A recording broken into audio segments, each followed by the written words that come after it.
ఎట్టకేలకు ఆంధ్రప్రదేశ్లో సుగాలి ప్రీతి కేసు మళ్ళీ మొదటికి వచ్చింది. ఎందుకు ఈ మాట అంటున్నా అంటే, జస్ట్ ఇప్పుడే ఏపీ గవర్నమెంట్ సుగాలి ప్రీతి కేసును సిబిఐకి అప్పగించింది. రాష్ట్రంలో సంచలనం రేపిన సుగాలి ప్రీతి కేసును సిబిఐకి అప్పగించాలని ఏపీ ప్రభుత్వం నిర్ణయం తీసుకుంది.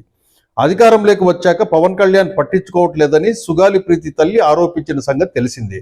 ఆమె వ్యాఖ్యలపై పవన్ సైతం స్పందించారు. దానికి తగ్గట్టు తాజా పరిణామాల మధ్య ఈ కేసును సిబిఐకి అప్పగిస్తున్నట్లు ప్రకటించారు. ఇక్కడ సిబిఐ అంటే ఆల్రెడీ సిబిఐ సుగాలి ప్రీతి కేసులో ఏం చెప్పిందంటే, దీన్ని విచారించడానికి మా దగ్గర నిధులు లేవు అని చెప్పేసి ప్రకటించింది. తిరిగి వీళ్ళు ఆంధ్రప్రదేశ్లో కూటమి ప్రభుత్వం అధికారంలో ఉన్నప్పటికీ మళ్ళీ వీళ్ళు సిబిఐకి అప్పగించడం వెనక మేము ఈ కేసును విచారణ చెయ్యలేము అని చెప్తున్నట్లుగా ఉంది. అట్లాగే పవన్ కళ్యాణ్ గారు మొన్న ఒక మాట అన్నారు విశాఖపట్నంలో, ఈ సాక్ష్యాలు తారుమారు చేశారు, ఈ సాక్షులను డబ్బులు పెట్టి కొనేశారు అని చెప్పేసి క్లియర్ కట్గా ఆ కేసులో సాక్షుల్ని ఏ విధంగా తారుమారు చేశారనే విషయాన్ని కూడా ఆయన క్లియర్ కట్గా చెప్పింది. అలాంటప్పుడు ఈ కేసును మళ్ళీ సిబిఐకి అప్పగించడం వల్ల సాక్షులు కొనేశారు, సాక్ష్యాధారాలు తారుమారు చేశారంటారు. అదే సిబిఐ మా వల్ల కాదు, మా దగ్గర స్టాఫ్ లేరు, మా దగ్గర నిధులు లేవు అని చెప్పేసిన సిబిఐకే మళ్ళీ వీళ్ళు అప్పగించారంటే, వీళ్ళు సుగాలి ప్రీతి కేసుని కూటమి ప్రభుత్వం సిబిఐ ఈ కోర్టులో వేసేసి చేతులు దులుపుకున్నట్టుగా ఉంది. ఇప్పుడు ఎట్లా ఉందంటే పరిస్థితి, మేం నమ్మం దొరా అన్నట్లు, మేం నమ్మలేం దొరా అన్నట్లు సుగాలి ప్రీతి తల్లి పరిస్థితిలాగా ఉంది. ఇప్పుడే సిబిఐకి సంబంధించిన కొన్ని వేల కేసులు పెండింగ్లో ఉన్నాయి విచారణకి. ఆ కేసుల్లో సుగాలి ప్రీతి కేసు ఒకటి అవుతుంది.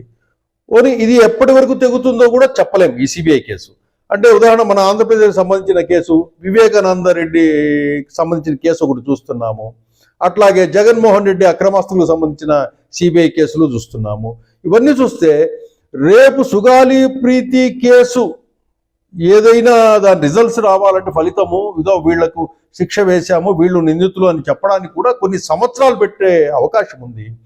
వీళ్ళకే ఇప్పుడే ఈ వేల మంది కేసులతో సిబిఐ దగ్గర మ్యాన్ పవర్ లేదు అని చెప్పేసి కొన్ని సంవత్సరాలుగా సిబిఐ ప్రాబ్లం ఎదుర్కొంటా ఉంది. అటువంటప్పుడు సుగాలి ప్రీతి కేసును సిబిఐ వాళ్ళు ఏ మేరకు వీళ్ళు దాన్ని ఛేదించి దాన్ని ఎంక్వైరీకి వచ్చి ఇప్పటి వరకు మన ఆంధ్రప్రదేశ్లో జరిగిన ఫేమస్ లీడర్ అయిన వివేకానంద రెడ్డి ఆయన కేసే ఇప్పటి వరకు ఏమీ తేల్చలేని స్థితిలో ఉన్నప్పుడు ఈ సుగాలి ప్రీతి కేసును ఏమాత్రం వీళ్ళు సాల్వ్ చేస్తారు?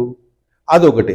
వీళ్ళు ఇక్కడ ఏపీ గవర్నమెంట్ ఏం చేస్తుందంటే సిబిఐకి అప్పగించాము అని చెప్తారు. మీరు అప్పగిస్తే వాళ్ళు తీసుకోవాలి కదా. అట్లని మీరు ప్రతి కేసును సిబిఐకి అప్పగిస్తే తీసుకోవడానికే సిద్ధంగా ఉండదు సిబిఐ. అట్లాగే ఎగ్జాంపుల్గా నిన్న తెలంగాణకు సంబంధించి కాళేశ్వరం ప్రాజెక్టు అవినీతికి సంబంధించి కూడా ఈ కేసును సిబిఐకి అప్పగిస్తున్నాము అని చెప్పారు. మీరు అప్పగిస్తున్నామని మీరు ప్రకటిస్తే వాళ్ళు తీసుకోవాలి కదా.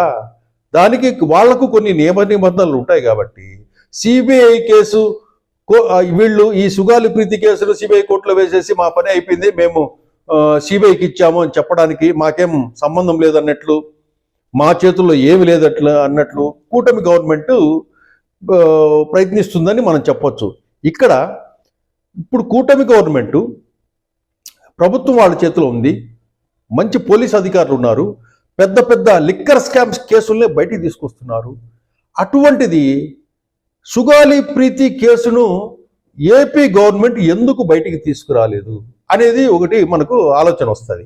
అంటే ఎందుకు వీళ్ళకి చేత కాకనా, లేకపోతే సుగాలి ప్రీతి తల్లి ఏదైతే ఆరోపిస్తుందో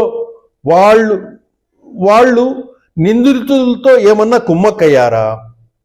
ఎందుకంటే ఈ ఇష్యూ జరిగి తెలుగుదేశం గవర్నమెంట్లోనే ఇష్యూ జరిగిన తర్వాత ఈ సుగాలి ప్రీతి తల్లి దగ్గరికి ఆ విద్యా సంస్థకు సంబంధించిన కొంతమంది పెద్దలు వచ్చి కాంప్రమైజ్ కమ్మని కొన్ని లక్షల రూపాయలు ఆమె దగ్గరికి తీసుకొచ్చారని కూడా ఆమె చెప్పడం జరిగింది.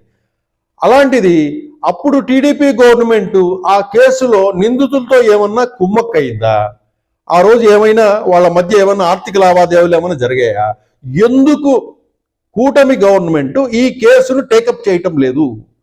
పెద్ద పెద్ద కేసులు, మైనింగ్ కేసులని, జగన్మోహన్ రెడ్డి సంబంధించిన మంత్రుల కేసులు కానీ, కీలకమైన, అంటే మన ఏపీ స్టేట్లో ఒక పవర్ఫుల్ టీంనంతా కూడా లిక్కర్ స్కామ్లో అరెస్ట్ చేసి జైల్లో వేశారే ఇదే కూటమి గవర్నమెంట్.